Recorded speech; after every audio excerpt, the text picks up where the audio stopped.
Gun powder store કરવામાં આવતું હતું. ભાઈ સ્ટીલની બાઇક જોવો ખાલી. સૂર્ય અને ચાંદ બંનેની પોઝિશન પણ બતાવે છે. ટોટલ 45 વર્ષ થયા હતા આ બ્રિજને બનતા, તો એ મૃત્યુ પામી ગયો હતો. જો ભાઈ માણસ લટકેલો છે. તો કેમ છો મિત્રો, મજામાં? તો મિત્રો મેં જેમ કીધું હતું કે બપોર પછીનો અલગ હાફ નાખીશ, તો હવે સાંજ થઈ ગઈ છે. મતલબ એટલું બધી સાંજ નહીં, અહીંયા તો અંધારા થતાં બહુ રાતે ટાઈમ થઈ જાય છે. તો હવે ઓલ્ડ ટાઉનમાં અલગ અલગ બીજા જગ્યાઓ ફરવા જવાનો છું, તો એ તમને બતાવીશ. મિત્રો ઓલ્ડ ટાઉનનો પાર્ટ 1 તમે ના જોયો હોય તો અહીંયા આઈ બટનમાં મૂકું છું લિંક, જોઈ આવજો, મજા આવશે. તો જેમ પ્લાનિંગ બનાવ્યું હતું, પ્લાનિંગમાં થોડું ચેન્જ કર્યું હતું. ઓલ્ડ ટાઉનના 2 પાર્ટ કરી દીધા છે, તો આ બીજો ભાગ છે. તો પહેલો ભાગ જોજો તો સ્ટોરી કન્ટિન્યુઅસ ચાલશે, મજા આવશે.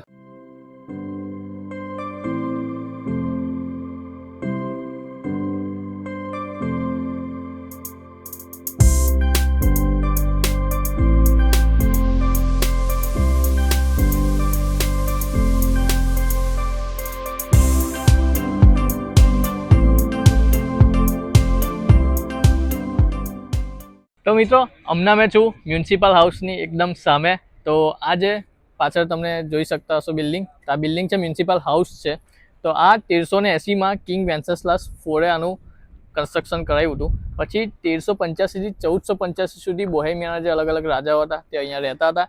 1485 પછી આ જે મ્યુનિસિપલ હાઉસ છે એ ખાલી કરી દેવામાં આવ્યું હતું અને 20th સેન્ચુરીમાં એને ડિમોલિશ કરી દેવામાં આવ્યું હતું. ને આજના ટાઈમમાં આ જે મ્યુનિસિપલ હાઉસ છે તો એ એઝ અ કોન્સર્ટ હોલ તરીકે યુઝ થાય છે. અને એના સિવાય બી બહુ બધા બાર છે, કેફે છે, હોટલ છે, એ બધું અંદર છે. અને જે અમુક જે રૂમ છે મ્યુનિસિપલ હાઉસના, તો એ પબ્લિક માટે, જે લોકલ પબ્લિક છે મતલબ એના માટે બંધ કરી દેવામાં આવ્યું છે.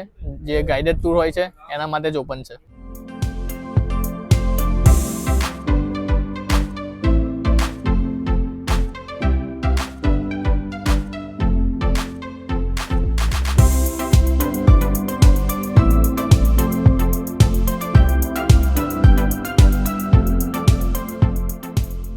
મ્યુનિસિપલ હાઉસની એક્ઝેક્ટ બાજુમાં છે પાવડર ગેટ. તમે જોઈ શકો છો પાછળ ગેટ જેવું છે, તો આ પાવડર ગેટ છે આનું નામ. તો એનું કન્સ્ટ્રક્શન ચાલુ થયું હતું 1475માં અને 1876માં એને રિનોવેટ કરવામાં આવ્યું હતું. તો આનું જે નામ છે પાવડર ગેટ, તો એના પરથી જ એનું હિસ્ટ્રી જેવું છે થોડું, કે જ્યારે વોરનો ટાઈમ હતો તો એ ટાઈમે અહીંયા ગન પાવડર સ્ટોર કરવામાં આવતું હતું. ને જેમ કે એનું નામ છે પાવડર ગેટ, તો ગેટ છે તો આ પ્રાગના ઓલ્ડ ટાઉન અને ન્યૂ ટાઉનને સેપરેટ કરે છે. મતલબ આ ગેટની પછીના જે પણ પ્લેસીસ છે, જે પણ એરિયા છે, એ બધો પ્રાગનો ઓલ્ડ ટાઉન છે.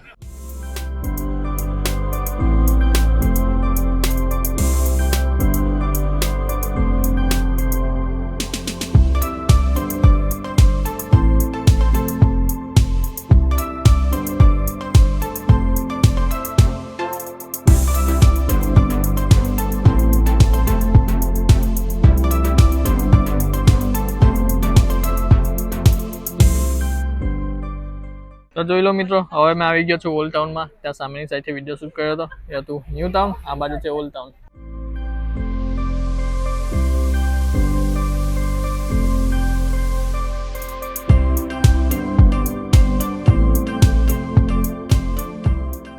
તમે જે પાછળ જોઈ રહ્યા છો એ ગેલેરી છે, ગેલેરી ઓફ સ્ટીલ ફિગર. મતલબ બધી અલગ અલગ વસ્તુઓ બનાવેલી છે, ગાડી બનાવેલી છે, રોબોટ બનાવેલ છે, બધા ભાઈ સ્ટીલમાંથી બનાવેલા છે. આ જુઓ, મિનિયનથી શરૂઆત કરીએ. મિનિયન બનાવેલ છે સ્ટીલનો. પછી અહીંયા પણ આ બની આવતું હતું, ગાજર ખાય છે, એ બી સ્ટીલનું છે. આ બી જો ના. પછી અહીંયા બાઇક, ભાઈ સ્ટીલની બાઇક જોવો ખાલી, કેવી લાગે સ્ટીલની. એન્જિન બેન્જિન, સાયલેન્સર, પછી ટાયર બાયર બધું સ્ટીલનું. પછી અંદરની સાઈડ જુઓ, અંદર બધા રોબોટ ને એવું બનાવેલું છે. અહીંયા ભાઈ જુઓ ટ્રાન્સફોર્મર્સ છે ને, ટ્રાન્સફોર્મર બનાવેલ છે. ને ત્યાં પેલી કાર્સ, જે કાર્સમાં લાલ કલરની ગાડી આવે છે, તો એ બનાવેલી છે. અહીંયા રોબોટ છે, જોઈ લો. હા, જીપ્સી પડેલ છે, ઉપર મશીન ગન બી બેહાડેલ છે. પછી સામે રક્ષક, ભાઈ રક્ષક ભક્ષક જે હોય છે ભાઈ, મોન્સ્ટર ને બધું બનાવેલ છે. ને અહીંયા જુઓ ભાઈ, આ જે વસ્તુઓ છે ને, સ્ક્રૂ છે, પછી ચેન છે, ચેન ચક્કર છે, એ બધાથી જ આખી વસ્તુઓ બધી બનાવેલ છે. મતલબ લોખંડ, સ્ટીલ, મને લાગે છે લોખંડ તો હશે જ મિક્સ, કેમ કે તો એવું બધું મિક્સિંગ છે. પાછળ ટ્રાન્સફોર્મર્સ ત્યાં રહ્યો જો. તો ભાઈ ખતરનાક છે બધું મસ્ત. મિત્રો હવે આવ્યો છું બીજી ફૂડ આઈટમ ટ્રાય કરવા માટે અને એ છે વફલ. બેલ્જિયન વફલ છે. કન્ટ્રી ભાઈ બેલ્જિયન નહીં, કન્ટ્રી એ તો પ્રાગ છે, પણ બેલ્જિયન વફલ આપણે ઇન્ડિયામાં તો વફલ ટ્રાય કરેલા જ છે, પણ એ થોડું અલગ ટાઈપ આપે, મતલબ ફ્રૂટ બૂટ બધું ડેકોરેશન કરીને આપે છે. હવે તો ઇન્ડિયામાં બી એ હવે મળવા માંડ્યું છે, તો જોઈએ એનું ટ્રાય કરે પછી તમને કહું ટેસ્ટ કેવો લાગે. ફાઇનલી વફલ આવી ગયું છે, જોઈ લો. સ્ટ્રોબેરી નાખેલ છે, ઉપર ચોકલેટ ક્રીમ નાખેલ છે, આ છે વફલની શીટ. તો આ છે વફલ.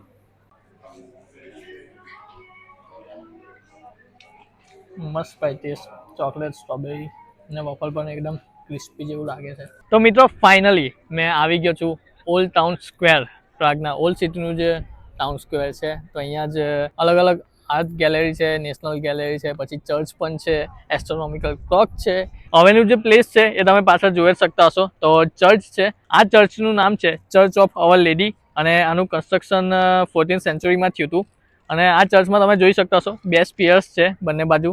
અને આનો બનાવવાનો મેઇન પર્પસ એ જ હતો કે અહીંયા જે પહેલાં દરિયાઈ વ્યવહાર બહુ થતો હતો, તે જે ફોરેનર અહીંયા આવતા હતા કોર્ટયાર્ડમાં, જે દરિયાઈ મર્ચન્ટ હતા એ બધા અહીંયા આવતા હતા, તેમના માટે આ ચર્ચ બનાવવામાં આવી હતી કે એ લોકો અહીંયાથી, મતલબ અહીંયા એકદમ નજીકમાં જ છે નદી, જે મેં હવે બતાવીશ આગળ. તો એ નદીથી એકદમ નજીકમાં જ આ ચર્ચ છે, તો એમને વધારે દૂર ના જવું પડે, તો એમના માટે આ ચર્ચ બનાવવામાં આવી હતી. તમે જોઈ લો એ ટાઈમમાં બી ભાઈ કેટલું બધું ધ્યાન રાખવામાં આવતું હતું. ને આ મેઇન પ્રાગના સિટી સેન્ટર ઓલ્ડ ટાઉન છે, તેનું મેઇન સિટી સેન્ટરમાં જ છે.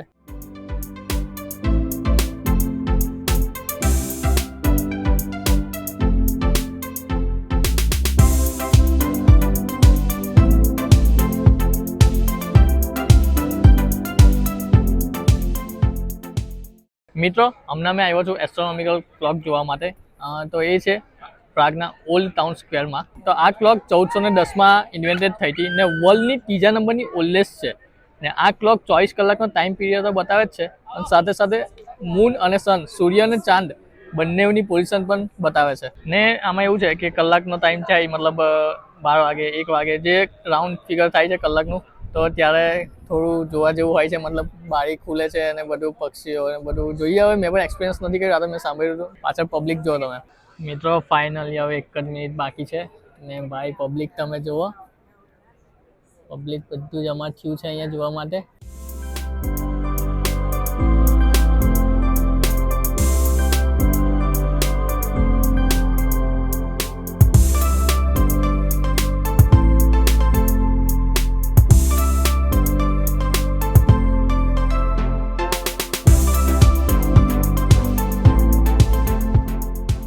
હવે મેં જે જગ્યાએ આવ્યો છું તો એ જગ્યાનું નામ છે ચાર્લ્સ બ્રિજ. તમે પાછળ બ્રિજ જોઈ શકતા હશો.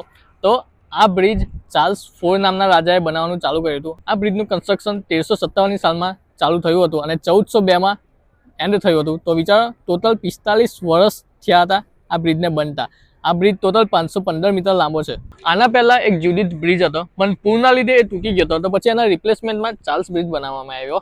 આનું ઓરિજિનલ નામ સ્ટોન બ્રિજ અથવા પ્રાગ બ્રિજ છે, પણ ચાર્લ્સ રાજાના નામ પરથી આને ચાર્લ્સ બ્રિજ નામ આપવામાં આવ્યું. અને મોસ્ટ ઇમ્પોર્ટન્ટ, આ જે બ્રિજ છે એ વોલ્ટા રિવર પર બનાવવામાં આવ્યો છે અને પ્રાગ કાસલ અને ઓલ્ડ ટાઉન સ્ક્વેરને જોઈન કરે છે. મતલબ આની બ્રિજની એક સાઈડ છે પ્રાગ કાસલ અને બીજી સાઈડ છે ઓલ્ડ ટાઉન સ્ક્વેર. તો જુઓ મિત્રો, આ છે વોલ્ટા રિવર, પછી અહીંયા છે, અહીંયાથી એન્ટ્રી છે, આ ગેટ છે, આ રહ્યો ચાર્લ્સ બ્રિજ. અહીંયા બ્રિજ પર આવા પેઇન્ટર પણ બેઠેલા છે, લાઈવ સ્કેચ કહેશો તો લાઈવ સ્કેચ પણ દોરી આપે છે. પછી આ બ્રિજ છે, આ સામેની સાઈડ છે હવે પ્રાગ કાસલ. તો આ છે પ્રાગ કાસલ અહીંયા ઉપર. તો આ જે રસ્તો છે આ છે ઓલ્ડ ટાઉન સ્ક્વેરનો, અને અહીંયાથી લઈને આ બ્રિજ જશે તો એ જશે પ્રાગ કાસલ તરફ. બ્રિજ પર અમુક અંતરે સ્ટેચ્યુસ પણ બનાવેલા છે. અહીંયા છે, પછી આ સામે છે, એવું આગળ જતા છે.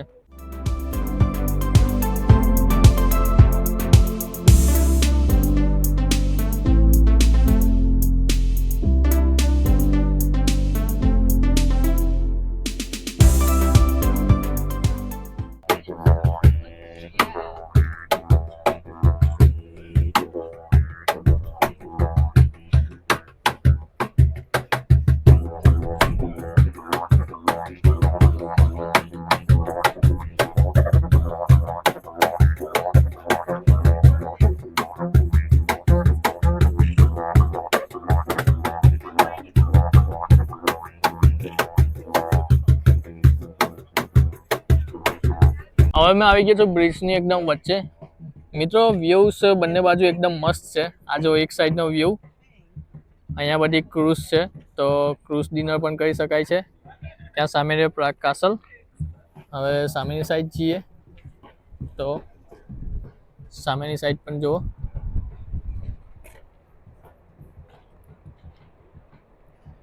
ત્યાં પણ કેફે રેસ્ટોરન્ટ જેવું છે અને અહીંયા પણ બોટ એવું ફરે છે.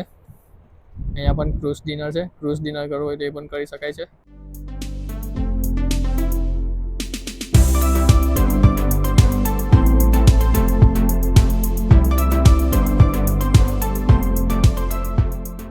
મિત્રો આ ગ્રીલ છે. અહીંયા જુઓ ભાઈ બધા લવ બર્ડ્સ તાળા મારીને જાય છે. તાળું મારી દેવાનું, ચાવી ફેંકી દેવાની પાણીમાં. અને બીજું છે અહીંયા ક્રોસ છે, તો આ ક્રોસ પર બધા હાથ મૂકીને વિશ માંગે છે. અને અહીંયા જે આ નાનું સ્ટેચ્યુ જેવું બનાવ્યું છે, તો આને મતલબ ઉપર હાથ ફેરવવાનો, તો એનો મતલબ એવું કે તમે બીજી વાર પણ પ્રાગ આવશો, તો એવું બધા માને છે. મિત્રો અહીંયા પાછળ તમે જોઈ શકતા હશો એક વોલ છે, તેના ઉપર બધું અલગ અલગ જાતનું ગ્રેફિટી વર્ક કરેલું છે. તો આ વોલનું નામ છે જ્હોન લેનન વોલ. 1980માં જ્હોન લેનન નામનો એક વ્યક્તિ હતો, એ મૃત્યુ પામી ગયો હતો. એક અનનોન આર્ટિસ્ટ હતા, એમને એનું પેઇન્ટિંગ આ વોલ પર પાડ્યું હતું. અને ત્યાર પછી બધી પબ્લિક પણ જે એમને મન ફાવે એ બધું પેઇન્ટિંગ આમાં પાડે છે. તો જોઈ લો, આખી વોલ છે. બધું જો નાની છોકરી અલગ અલગ ફેસ કરે છે, ફોટા પડાવે છે. ને ઉપર જો નામ લખ્યું છે લેનન wall of freedom and energy. તો આવી વોલ છે. હવે મેં બી ફોટા પડાવી લઉં. આ જે વોલ પર બધું ગ્રેફિટી વર્ક છે, તો આ પબ્લિક માટે ફ્રી છે. તો મતલબ જેને જે લગાવવું હોય, લખવું હોય એ લખી શકે છે. ને દર મહિને આ બધું ચેન્જ થતું રહે, એટલે નવી પબ્લિક પછી બીજું એમનું લગાવી શકે. તો આવું છે સ્ટોરી.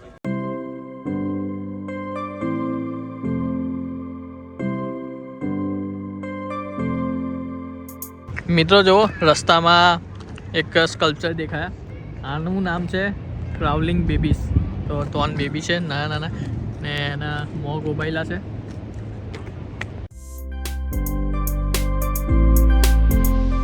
મિત્રો અહીંયા જો સ્ટ્રીટ પર એક સ્ટેચ્યુ છે હેંગિંગ મેનનું.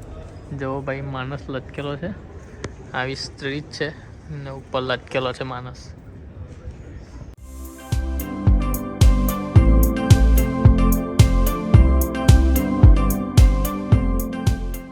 તો મિત્રો ફાઇનલી પ્રાગનું ઓલ્ડ ટાઉન આખું ફરી લીધું. જેટલા મેઇન પ્લેસીસ હતા એ બધા કવર થઈ ગયા છે.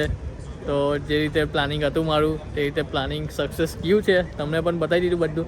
પ્રાગ ઓલ્ડ ટાઉનમાં મોસ્ટલી બધું હિસ્ટોરિકલ જ છે. હિસ્ટ્રી જાણવાની મજા આવી, તો તમને પણ જણાવી દીધી. તો બસ ઓલ્ડ ટાઉન અહીંયા પૂરું થાય છે.